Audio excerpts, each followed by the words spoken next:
Hola a todos, mi nombre es Ana María Quiseno, vengo acompañándolas como facilitadora en este diplomado con la Fundación Éxito, la Universidad de Antioquia del Centro Nacer. Soy ginecobstetra y estoy en este primer bloque de salud sexual y reproductiva de la mujer.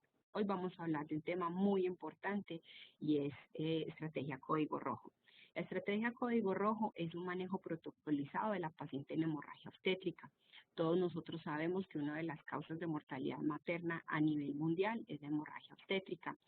Y hay un punto clave en el contexto del manejo de la paciente obstétrica y todas las sociedades están de acuerdo con eso, es que se debe brindar un manejo protocolizado y estandarizado para poder garantizar que estas pacientes no mueran en el proceso de una hemorragia posparto. Aunque hay muchos factores de riesgo detectados en la paciente gestante que pueden terminar con una hemorragia obstétrica, la mayoría de estas hemorragias obstétricas en algunos artículos aparecen hasta un 70%, se dan en pacientes bajo riesgo obstétrico.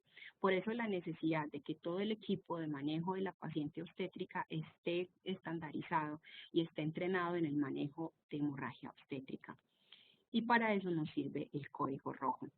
Recordemos que en la gestación normalmente se aumenta el volumen sanguíneo entre un 30 y un 50%, la masa celular entre un 20 y un 30% y el gasto cardíaco hasta un 40% y durante el trabajo de parto se aumenta un 11% más. Al final de la gestación, el útero puede tener un volumen por minuto de hasta 900 mililitros y durante el trabajo de parto hasta 1200 mililitros. Esto teniendo en cuenta entonces que las gestantes durante el trabajo de parto pueden tener una pérdida de volumen importante por minuto y si esa pérdida de volumen se hace muy rápido, básicamente las pacientes se pueden inestabilizar también muy rápido. Por eso, obviamente, la activación de código rojo debe ser hecha normalmente de manera temprana y ojalá en los primeros 20 minutos después de que se hace contacto con la paciente que se ha detectado que que ha tenido una pérdida de volumen importante. Acordémonos también que por este aumento del volumen las pacientes pueden tener una frecuencia cardíaca aumentada entre 10 y 15 latidos por minuto y también dentro de los cambios fisiológicos ellos tienen una disminución de la resistencia vascular periférica, sobre todo en el segundo trimestre del embarazo y por ende esos pacientes tienen una tendencia a la hipotensión. Una vez establecido el choque hemorrágico, las pacientes pueden hacer mucho más fácil una hipotensión. Esto lleva a hipoxia tisular, daño de la célula y posteriormente a una acidosis que puede terminar con la vida de la paciente. Recordemos que la taquicardia y la hipotensión son fenómenos tardíos dentro del contexto de la paciente que pierde volumen de sangre.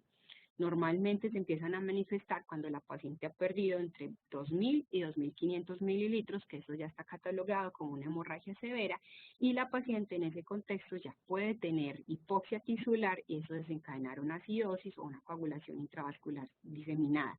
Y si no hago una buena manejo de la paciente, pues la paciente puede tener menos posibilidades de recuperación. Por eso, eh, la detección inicial de la paciente se vuelve de vital importancia y un manejo estandarizado y manejo en equipo es importante de acuerdo a unos protocolos de manejo. Y el plus importante en el contexto del paciente, de la paciente gestante es nunca confiar en la estabilidad de una paciente gestante por todos los cambios fisiológicos que ya hemos mencionado. Y recordar, y perdón que lo repita tanto, que realmente la taquicardia y la hipotensión son fenómenos tardíos. Recordemos que cuando hablamos del término shock, hablamos de una hipoperfusión y de una hipoxemia a nivel tisular. No estamos hablando de hipotensión. No esperar a que las pacientes hagan hipotensión para activar el código rojo o un manejo protocolizado y estandarizado de la gestante con pérdida de volumen. Esto para recordarles que inicialmente una paciente o cualquier paciente adulto que está perdiendo volumen, en este caso volumen de sangre, puede inicialmente hacer una redistribución con ayuda del sistema autónomo simpático hacia órganos vitales como el cerebro, las adrenales y las coronarias. De esta manera, en esta redistribución estamos oxigenando órganos importantes y la paciente puede responder muy fácilmente a un buen manejo con volumen. Después de los primeros 20 minutos, el parasimpático se activa, hay una vasodilatación para poder permitir oxigenación de otros tejidos y en ese concepto la paciente puede entrar en hipotensión, en un shock severo y no responder al manejo. Por eso es importante hacer un manejo adecuado de las pacientes en sus primeros momentos después de detectada una pérdida de volumen importante. Para nosotros tener en nuestras instituciones un código rojo, un manejo protocolizado, tenemos que contar con varias cosas que ya han de estar previamente estandarizadas en las instituciones. Apoyo del equipo de trabajo institucional, alertar al laboratorio y que ellos sepan que es un código rojo y que se necesita, obviamente, que se hagan pruebas cruzadas o que se mande sangre en el momento, obviamente, que se necesite. Debe haber disponibilidad de un mensajero o un patinador que esté pendiente del contexto de dónde se necesita traer cosas dentro del manejo del código rojo. Se debe tener en cuenta también que las soluciones a utilizar deben estar calentadas. Acuérdese que la hipotermia es uno de los contextos que permiten, obviamente, la queda de la muerte. Información del caso al centro regulador, debe haber una persona externa al equipo de trabajo que esté obviamente ayudando en el contexto de la regulación de la paciente y deben de contar con una ambulancia medicalizada que esté preparada con un paquete de código rojo, código azul, aspirador y obviamente un médico entrenado y una enfermera en el contexto de manejo de paciente obstétrica y con pérdida de sangre. Eh, esta diapositiva puede ser la más importante del contexto de esta exposición. Normalmente nosotros como médicos estamos muy afianzados en los signos vitales y creemos que esos son los primeros en alterarse. En la gestante no se aplica esto, ¿cierto? Toda persona que entre en contacto con una paciente obstétrica debe tener la capacidad de evaluar estos parámetros inicialmente cuando uno ha calculado que la paciente está perdiendo más sangre de lo normal, que sería por encima de los 1000 mililitros y que la paciente empieza a manifestar una descompensación. Los dos primeros son de mucha importancia y además de eso no necesitamos ninguna herramienta para evaluarlo. Si es el estado de conciencia, pensando en que el estado de conciencia nos está hablando de hipoperfusión tisular y otros signos de hipoperfusión tisular periférica como el color de la piel, frialdad, sudoración y llenado capilar. Recordemos que con este aumento de volumen las gestantes hacen redistribución mayor hacia la parte superior. Esto significa que las gestantes normalmente tienen las manos calientes. Si yo entro en contacto con una paciente y tiene las manos frías, sudorosas, tengo que pensar que la pérdida de volumen ha sido importante o que está siendo muy aguda y la paciente, obviamente, posterior a eso se me puede descompensar. En ese momento debo activar código rojo.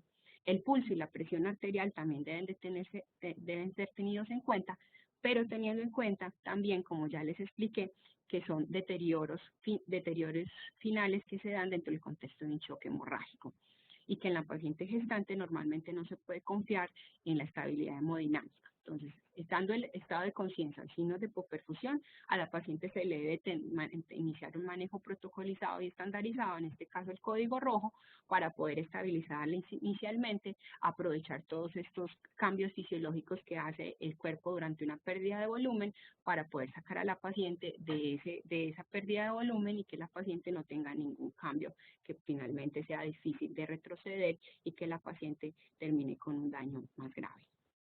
Yo creo que todos conocemos esta tabla.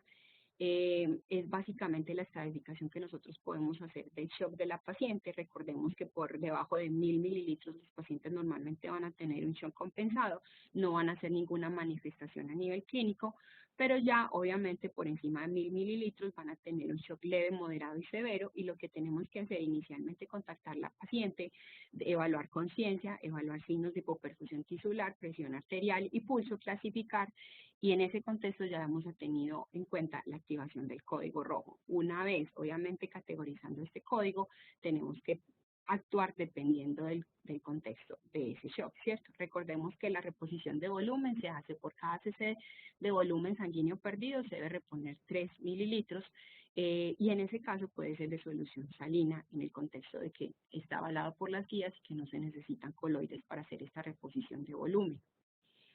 Entonces, una vez tenemos detectada una pérdida superior a 1000 mililitros, activamos código rojo, esto evaluado no solo por la pérdida de volumen, sino por los cambios que se han dado en la gestante, solicitamos ayuda para poder tener en cuenta todo el manejo estandarizado que tenemos para las gestantes y además de eso, tener en cuenta que este manejo estandarizado, el manejo en equipo nos puede ayudar a que la paciente realmente revierta dentro del proceso que se ha iniciado pues, a nivel patológico.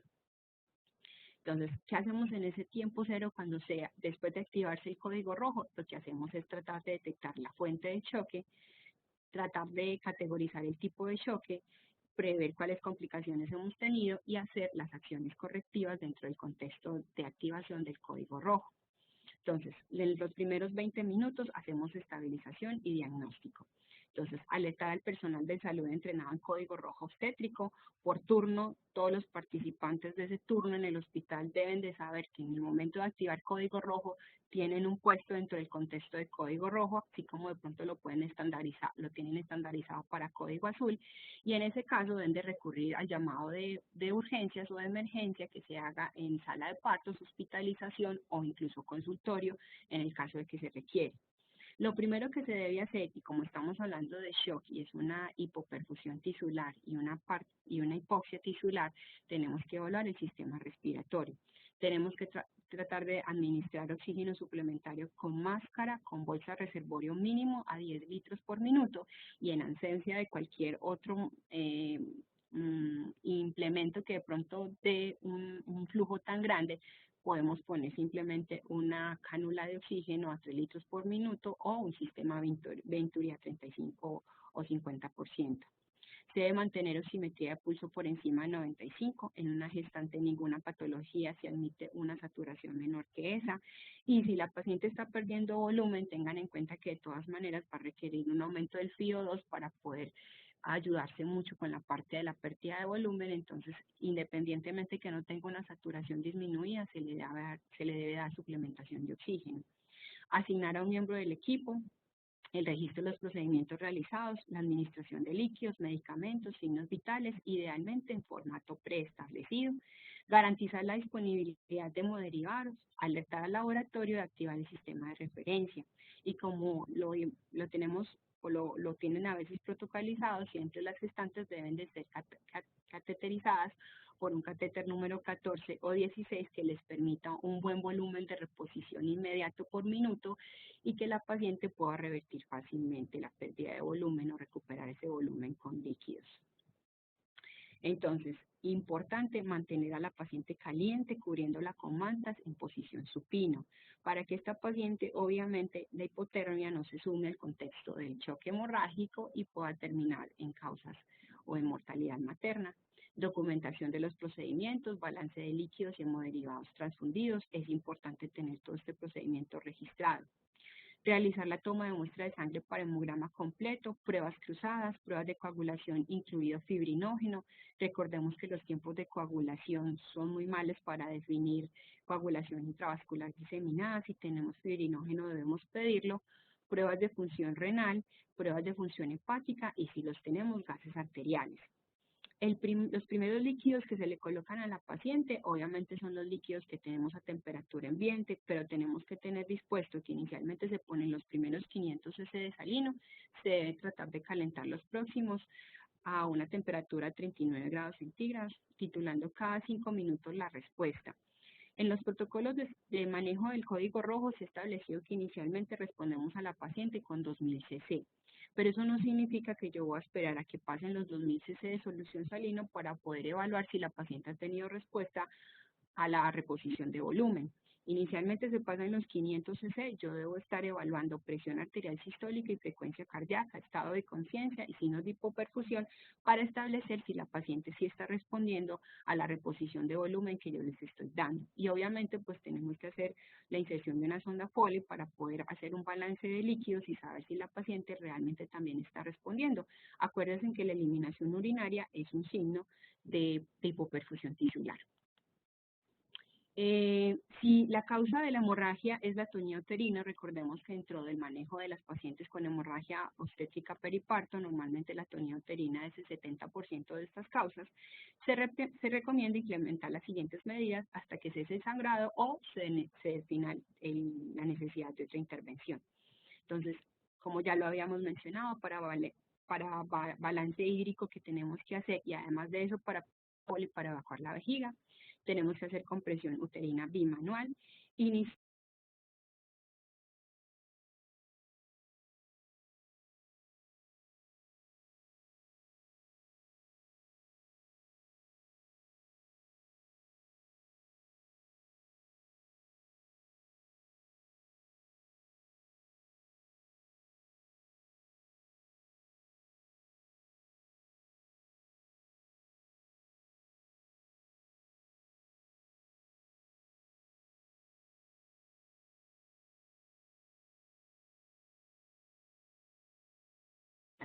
PRELA, el manejo en equipo, y obviamente un manejo temprano y una detección